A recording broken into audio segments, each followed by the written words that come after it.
ஒவ்வொரு நாளும் ஒவ்வொரு கணமும் ஒவ்வொரு செயலையும் ஒரு கேள்வியை கேளுங்க. இப்ப நான் பண்ணிட்டு இருக்க இந்த செயல் என்னோட இலக்கை நோக்கி போகுதா?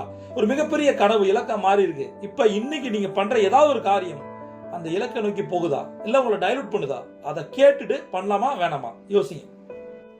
கடைசியா ஒன்று சொல்ற நண்பர்களே, நீங்க எப்பப்பெல்லாம் சோம்பேறித்தனத்தோட இருக்கீங்களோ, நேரத்தை தள்ளி போடுறீங்களோ, ஒரு காரியத்தை தள்ளி போடுறீங்களோ, சாரியோ எக்ஸ்கியூஸோ கேட்குறீங்களோ, ஒன்னே ஒன்று மட்டும் முடிவு பண்ணுங்க.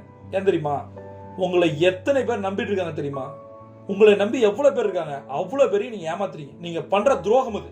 நீங்கள் லேசியா இருக்கிறது, தள்ளி போடுறது, இந்த மாதிரி பல நெகட்டிவான விஷயங்கள் உங்களை நம்புற மனிதர்களை எவ்வளவு பேர் நம்புறாங்கல்ல, அவங்கள ஏமாற்றுவதற்கு சமம்.